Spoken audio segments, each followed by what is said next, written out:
पाकिस्तान के field marshal Asim Munir ने हाल ही में अमेरिका से भारत को न्यूक्लियर वॉर की धमकी दी थी। पाकिस्तानी समुदाय को संबोधित करते हुए मुनीर ने कहा था कि उनके देश पर खतरा आने पर वो परमाणु युद्ध भी कर सकते हैं। वैसे तो मुनीर का ये संबोधन होटल में पाकिस्तानियों के खास ग्रुप के लिए था, लेकिन इसमें मुनीर ने जिस तरह से परमाणु युद्ध को लेकर धमकाया, उसने चिंता पैदा कर दी। खास बात यह है कि मुनीर ने यह बयान अमेरिका की धरती से दिया है, जिस पर भारतीय विदेश मंत्रालय ने कड़ा विरोध दर्ज कराया था। अब मुनीर की पोल खुलने से पाकिस्तान बौखलाया हुआ है और इसका डैमेज कंट्रोल करने में जुटा हुआ है। पाकिस्तानी सेना प्रमुख के जहरीले बोल का खुलासा होने पर अब पाकिस्तान इसके लिए भी भारत पर ठीकरा फोड़ रहा है। पाकिस्तान ने कहा कि बयान को तोड़ मरोड़ कर पेश किया गया था। पाकिस्तानी विदेश मंत्रालय के प्रवक्ता की तरफ से कहा गया, भारतीय विदेश मंत्रालय की तरफ से दिए गए अधूरे बयान को पाकिस्तान सिरे से खारिज करता है। भारत की तरफ से एक बार फिर तथ्यों को तोड़ मरोड़ कर और बयानों को संदर्भ से हटाकर पेश किया गया है। कथित परमाणु ब्लैकमेल को लेकर भारत का नैरेटिव भ्रामक है। पाकिस्तान दृढ़ता से बल प्रयोग या बल प्रयोग की धमकी के खिलाफ है। इससे पहले भारतीय विदेश मंत्रालय ने आसिम मुनीर के बयान पर कड़ी प्रतिक्रिया दी थी। विदेश मंत्रालय के प्रवक्ता रणधीर जायसवाल ने कहा कि भारत परमाणु धमकी के आगे नहीं झुकेगा। उन्होंने कहा, अंतर्राष्ट्रीय समुदाय खुद आसानी से समझ सकता है कि ऐसे बयान कितने गैर जिम्मेदाराना है।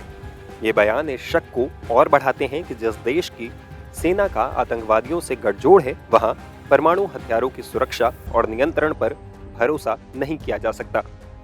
यह भी अफसोस की बात है कि ये बयान किसी तीसरे दोस्ताना देश की जमीन से दिए गए। भारत पहले ही साफ कर चुका है कि वो परमाणु धमकी के आगे नहीं झुकेगा। हम अपनी राष्ट्रीय सुरक्षा के लिए सभी जरूरी कदम उठाते रहेंगे। दरअसल पाकिस्तान के आर्मी चीफ आसिम मुनीर ने अमेरिका के दौरे के दौरान भारत के खिलाफ न्यूक्लियर हमले की धमकी दी थी। मुनीर ने धमकी भरे लहजे में कहा था कि अगर हम पर संकट आया तो हम आधी दुनिया को अपने साथ लेकर गर्त में जाएंगे। मुनीर की इस धमकी के बाद डिफेंस एक्सपर्ट जयदीप बख्शी ने भी पाकिस्तान पर निशाना साधा है। आसिम मुनीर साहब सटिया गए, आसिम मुनीर पगला गया। ठीक है साहब, जो मार पड़ी है ऑपरेशन सिंदूर में उसको वो छुपा के नाटक कर रहे हैं। ठीक है, अच्छी तरह छुपा के नाटक कर रहे हैं। एक चीज़ जो ऑपरेशन सिंदूर के बाद के बारे में बहुत ज़्यादा दुनिया नहीं समझ पाई है, वो पता क्या है?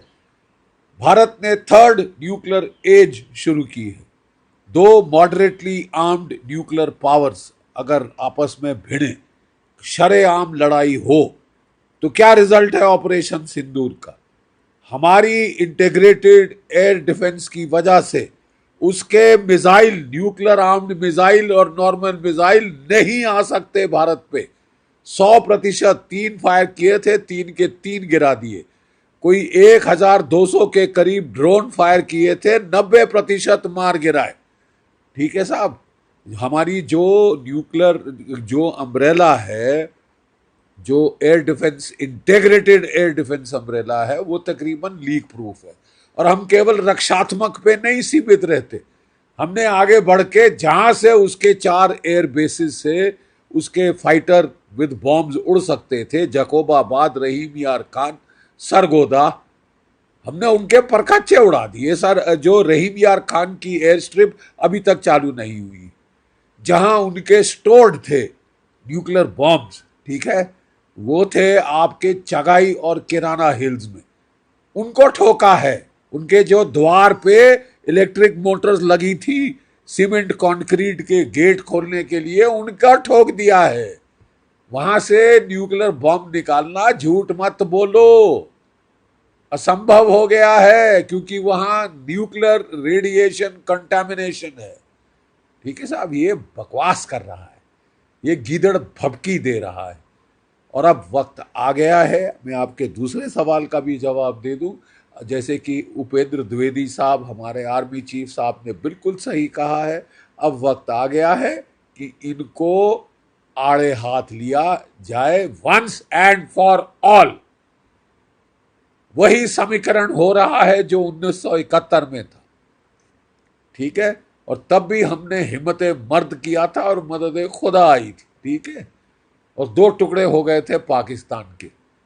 ये तो एक सर में दर्द है, एक माइग्रेन है इंटरनेशनल। इसको अब खत्म खलास करना होगा।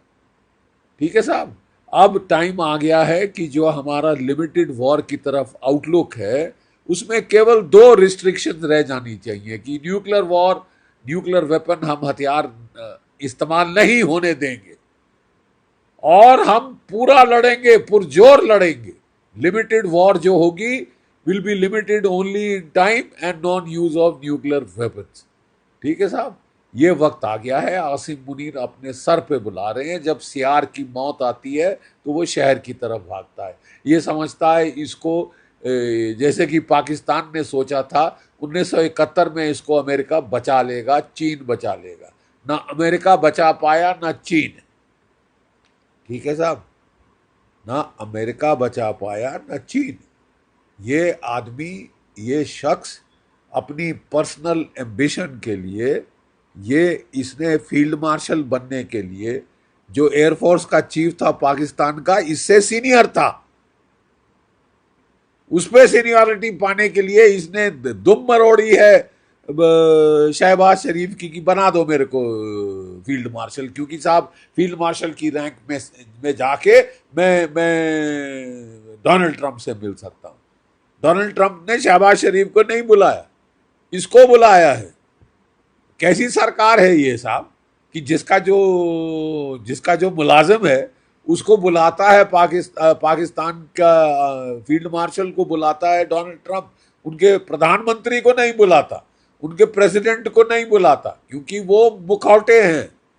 इसने साबित किया है, इसने बेइज्जती की है अपनी सरकार की। ये व्यक्तिगत इसने करने के लिए ऑपरेशन सिंदूर चलवाया को इसने शुरू कराया था। ठीक है, अपने लाभ के लिए ये कितने लोगों को मरवा देना चाहता है। और अब कह रहा है कि मैं आधी दुनिया खत्म कर दूंगा। अबे आधी दुनिया खत्म, 170 हैं तेरे पास न्यूक्लियर वेपन्स।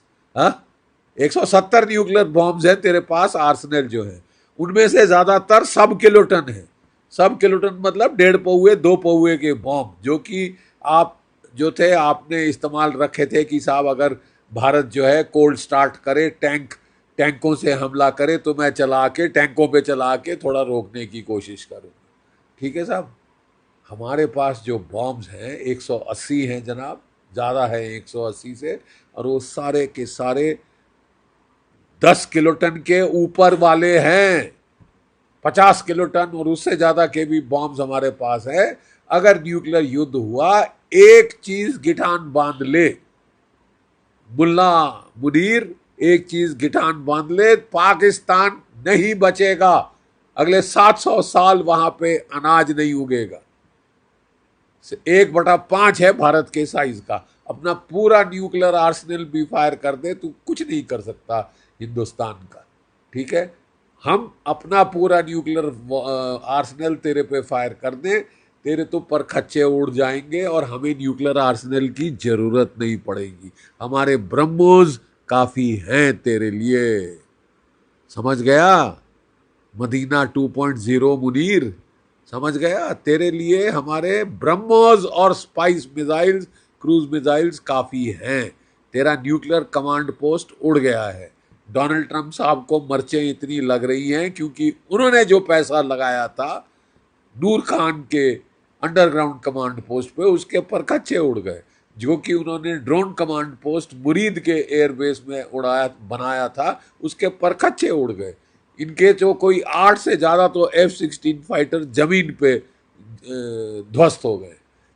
इनके जैसे हमारे एयर चीफ साहब ने साफ बता दिया है, 5 जेट फाइटर नॉकआउट किए हैं हमारे S-400 ने, और एक बड़ा जहाज या तो AEW या एलिंट एयरक्राफ्ट, ये 300 किलोमीटर की ज्यादा रेंज पे ठोक दिया।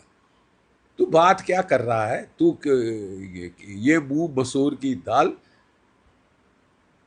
तू बच गया है, नहीं तो तेरे पे आया था अगला ब्रह्मोस। ठीक है, मरियम कमांड पोस्ट में घुस के बच रहा था, फैमिली को अमेरिका भेज दिया था।